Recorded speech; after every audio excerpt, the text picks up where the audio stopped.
Bonjour, aujourd'hui c'est le 13 août 2021. C'est vendredi de la 19e semaine du temps ordinaire.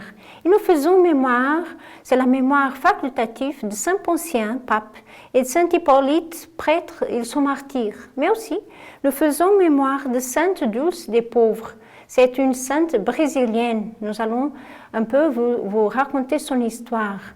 Et aujourd'hui, pour notre première lecture, nous avons le livre de Josué. C'est le chapitre 24, du verset 1 au verset 13. En ce jour-là, Josué réunit toutes les tribus d'Israël à Sichem. Puis, il appela les anciens d'Israël, avec les chefs, les juges et les scribes. Ils se présentèrent devant Dieu. Josué dit alors à tout le peuple: Ainsi parle le Seigneur, le Dieu d'Israël. Vos ancêtres habitaient au-delà de l'Euphrate depuis toujours, jusqu'à Téra, père d'Abraham et de Nahor, et ils servaient d'autres dieux. Alors, j'ai pris votre père Abraham au-delà de l'Euphrate, et je lui ai fait traverser toute la terre de Canaan. J'ai multiplié sa descendance, et je lui ai donné Isaac. À Isaac, j'ai donné Jacob et Ésaü. À Ésaü, j'ai donné en possession la montagne de Séhir. Jacob et ses fils sont descendus en Égypte. J'ai envoyé ensuite Moïse et Aaron, et j'ai frappé l'Égypte par tout ce que j'ai accompli au milieu d'elle. Ensuite, je vous en ai fait sortir. Donc, j'ai fait sortir vos pères de l'Égypte, et vous êtes arrivés à la mer. Les Égyptiens poursuivaient vos pères avec des chars et des guerriers jusqu'à la mer des roseaux.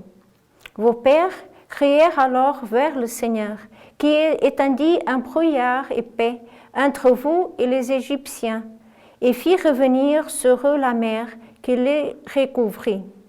Vous avez vu de vos propres yeux ce que j'ai fait en Égypte, puis vous avez séjourné longtemps dans le désert. Je vous ai introduit ensuite dans le pays des Amorites qui habitaient au-delà du Jourdain.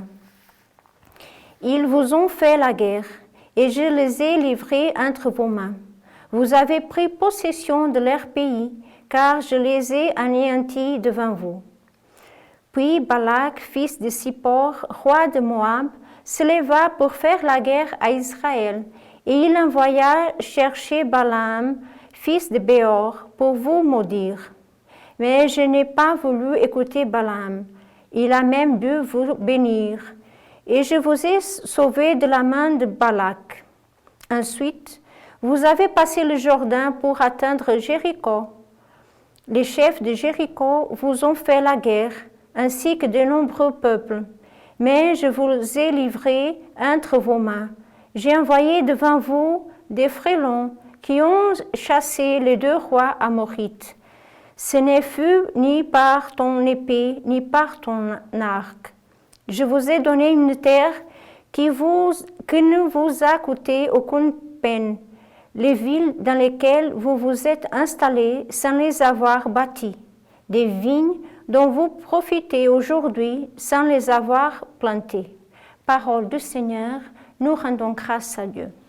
Donc, dans cette première lecture, c'est comme faire mémoire de notre histoire. Le peuple choisi, le peuple élu, avait une histoire. Donc, c'est comme au moment dont on va prendre possession de la terre promise, et c'est Josué qui va introduire le peuple dans la terre promise, il fallait faire mémoire de tous les bienfaits que le Seigneur avait déjà réalisés envers son peuple. Donc, ils vont faire tout le chemin. Même avant Abraham, après Isaac, Jacob et l'Égypte et Moïse, le temps aussi d'Aaron, tout ça que le Seigneur a fait en faveur de son peuple. Donc à la fin, on voyait, je vous ai donné une terre qui ne vous a coûté aucune peine. Et le Seigneur vraiment a fait gratuitement, il a donné la liberté, il a tout fait pour sauver son peuple, mais parce que Dieu est Dieu. Pas parce que le peuple méritait, mais vraiment, il a battu des villes qui étaient déjà battues. Bon, il a tout donné, les vignes, les villes, une terre, mais sans aucun effort de la part de son peuple. C'est Dieu qui a tout fait. Et dans cette première lecture, alors, c'est une invitation pour qu'on puisse faire mémoire des bienfaits de Dieu dans notre vie. Il y a plusieurs, si on fait mémoire vraiment de tous les moments que le Seigneur nous a liberté, mais aussi nous a conduits. Comment le Seigneur nous a conduits pendant notre vie et qu'aujourd'hui nous sommes là, comme un peuple aussi choisi. Le psaume 135, aujourd'hui 136, ça dépend des traductions. Rendez grâce au Seigneur, il est bon. Rendez grâce au Dieu des dieux. Rendez grâce au Seigneur des seigneurs. Lui qui mena son peuple au désert, qui frappa des princes fameux et fit périr des rois redoutables, pour donner leur pays un héritage à Israël son serviteur. Il nous tira de la main des oppresseurs. Donc là aussi, c'est dans le même sens qu'on disait dans la première lecture. C'est d'accord avec ce qu'on disait. Ça veut dire que le Seigneur vraiment nous a libérés, nous a sauvés de la main des oppresseurs, des princes fameux, des rois redoutables. Il nous a sauvés. Pourquoi? Parce que nous sommes son héritage. Donc l'attitude, c'est de rendre grâce au Seigneur car il est bon. C'est ça que le psaume aujourd'hui nous invite à vivre, de rendre grâce au Seigneur car le Seigneur est bon. L'évangile d'aujourd'hui, c'est l'évangile de Saint Matthieu, chapitre 19, du verset 3 au verset 12. En ce temps-là, les pharisiens s'approchèrent de Jésus pour le mettre à l'épreuve. Ils lui demandèrent: est-il permis à un homme de renvoyer sa femme pour n'importe quel motif? Il répondit: n'avez-vous pas lu ceci? Dès le commencement, le Créateur les fit hommes et femmes, et dit: à cause de cela, l'homme quittera son père et sa mère, il s'attachera à sa femme, et tous deux deviendront une seule chair. Ainsi, ils ne sont plus deux, mais une seule chair. Donc, ce que Dieu a uni, que l'homme ne le sépare pas. Les pharisiens lui répliquèrent: pourquoi donc Moïse a-t-il prescrit la remise d'un acte de divorce avant la répudiation? Jésus leur répond: c'est en raison de la dureté de votre cœur que Moïse vous a permis de renvoyer vos femmes. Mais au commencement, il n'était pas ainsi. Or, je vous le dis, si quelqu'un renvoie sa femme, sauf en cas d'union illégitime, et qu'il en épouse une autre, il est adultère. Ses disciples lui disent: si telle est la situation de l'homme par rapport à sa femme, mieux vaut ne pas se marier. Il leur répondit: tous ne comprennent pas cette parole, mais seulement ceux à qui cela est donné. Il y a des gens qui ne se marient pas, car de naissance, ils en sont incapables. Il y en a qui ne peuvent pas se marier, car ils ont été mutilés par les hommes. Il y en a qui ont choisi de ne pas se marier à cause du royaume des cieux. Celui qui peut comprendre, qu'il comprenne. Acclamons la parole de Dieu. Louange à toi, Seigneur Jésus. Donc dans l'Évangile, nous voyons d'abord l'attitude des pharisiens qui veulent mettre Jésus à l'épreuve. Cette attitude toujours de poser des questions à Jésus pour voir, pour vérifier quelle sera sa réponse. Et aujourd'hui, le sujet de cette situation, c'est: est-ce qu'on peut vraiment renvoyer, un homme peut renvoyer sa femme pour n'importe quel motif? Donc c'est légitime de se divorcer ou non? C'est la question de renvoyer sa femme. Et Jésus va le répondre à partir de la parole de Dieu. Donc, à cause de cela, l'homme quittera son père et sa mère, s'attachera à sa femme, et tous deux deviendront une seule chair. Donc, c'était déjà écrit. Et donc, ils vont le demander: pourquoi alors Moïse a prescrit la remise d'un acte de divorce? Et la réponse de Jésus, c'est: à cause de la dureté de votre cœur.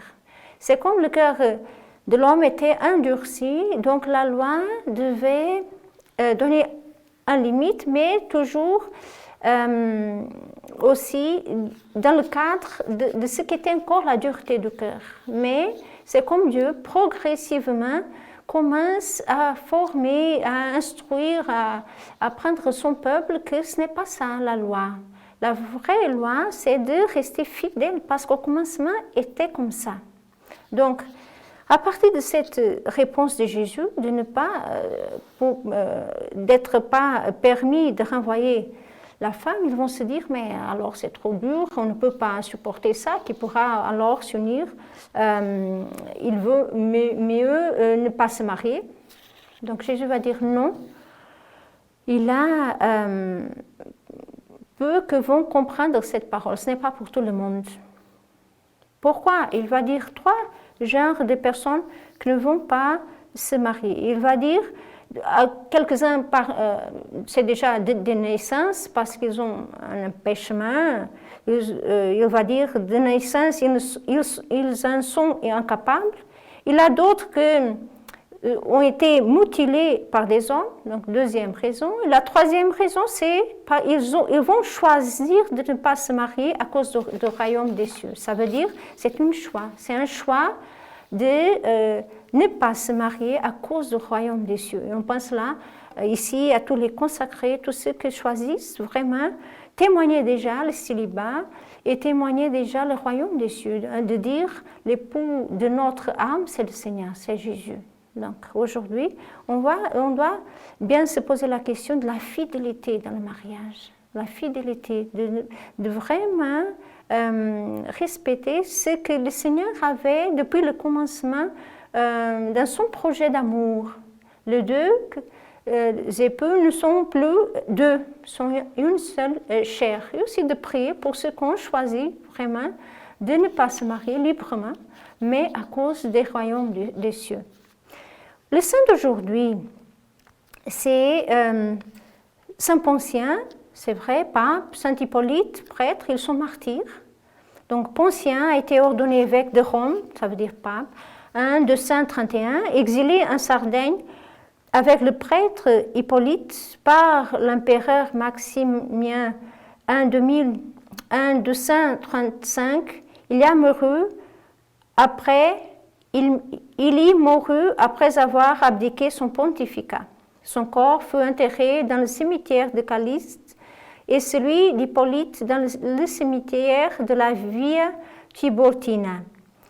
L'Église romaine vénère les deux martyrs depuis le début du IVe siècle. Donc, on voit comment, depuis le commencement de l'Église, il y a eu des persécutions, c'est vrai, mais en même temps, les personnes qui ont témoigné, les martyrs ont témoigné cet amour à Jésus et à l'Église jusqu'au point de verser son sang à cause de la fidélité à la foi et à l'Église. Donc, Poncien pape et Hippolyte prêtre. Et aussi, nous faisons mémoire de Sainte Dulce des Pauvres. Elle est née en 1914. Lorsqu'elle est devenue religieuse dans la congrégation des sœurs missionnaires de l'Immaculée Conception de la Mère de Dieu, elle a été appelée Sœur Dulce, comme sa mère. Sœur Dulce était populairement connue comme le bon ange de Bahia. Bahia, c'est un endroit, une région du Brésil. Donc, on l'appelait le bon ange de Bahia. Déterminée et dotée d'une foi inébranlable, elle a consacré sa vie à Dieu en servant les plus démunis. Et elle nous a laissé des grandes leçons d'humilité, de charité, de service, de solidarité et de partage, motivées par la foi dans le Christ et une intense vie de prière. Elle est décédée en 1992. Le 13 octobre 2019, lors d'une cérémonie présidée par le pape François au Vatican, Sœur Dulce a été proclamée Sainte Dulce des Pauvres, devenant ainsi la première sainte brésilienne. Donc vraiment, nous faisons mémoire de cette consacrée qui a dévoué toute sa vie à la foi, mais surtout aussi aux œuvres de charité. On disait l'humilité, la charité, le service, la solidarité, le partage, le service des démunis. Donc c'est ça qu'elle laisse comme témoignage dans l'Église. Et beaucoup de monde la connaissait encore parce qu'elle est décédée en 1992, c'est très récent. Donc plusieurs personnes. C'est un témoignage encore très vivant dans notre Église ici au Brésil. Alors, la caractéristique d'aujourd'hui, c'est l'homélie de Saint Patient de Barcelone sur le baptême. Le péché d'Adam s'était communiqué à tous les gens romains. Comme dit l'apôtre, par un seul homme, le péché est entré dans le monde et par le péché est venue la mort. Ainsi, la mort est passée en tous les hommes. Donc, il est nécessaire que la justice du Christ soit communiquée aux gens romains. Et de même qu'Adam, par le péché, a perdu sa descendance, de même le Christ, par sa justice, donnera la vie à ses enfants. Ça veut dire, le péché d'Adam s'est communiqué à tous les gens romains, mais aussi la justice du Christ va se communiquer à tous les gens humains. Le premier Adam avait reçu la vie, le dernier Adam, c'est Jésus, et est un être spirituel qui donne la vie. C'est ainsi que le Christ engendre des enfants dans l'Église par ses prêtres, selon l'apôtre. Dans le Christ, je vous ai engendré. Et c'est ainsi que la semence du Christ, c'est-à-dire l'Esprit de Dieu, fait naître l'homme nouveau, qui remue dans le sein de sa mère, qui est mis au monde dans la fontaine baptismale par les mains du prêtre, avec la foi par témoin. De même que le Christ est ressuscité des morts, ainsi mènerons-nous une vie nouvelle, nous aussi, c'est-à-dire pour qu'après avoir abandonné les erreurs de la vie ancienne, par l'Esprit, nous ayons une conduite nouvelle dans le Christ. Donc, vraiment, il nous parle du baptême comme cette fontaine qui, par les mains du prêtre et surtout avec l'action de l'Esprit de Dieu, nous fait naître, mais nous fait naître comme un homme nouveau. Donc, aussi, cette attitude d'abandonner les erreurs de la vie ancienne pour nous laisser conduire selon une conduite nouvelle dans le Christ. Donc aujourd'hui, c'est ça qu'on voit, comment le baptême va nous transfigurer, va nous transformer et va nous aider à faire un passage. Avant, on était dans les erreurs de la vie ancienne, maintenant nous sommes appelés à vivre comme l'homme nouveau, déjà dans le Christ Jésus, à partir de sa justice, pas à partir du péché d'Adam.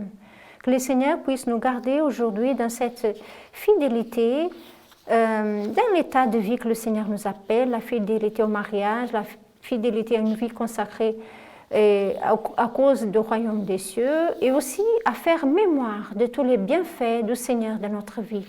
Toutes les étapes de notre vie, le Seigneur est toujours en train de nous conduire. Que le Seigneur nous bénisse et nous garde, il est Père, Fils et Saint-Esprit. Amen.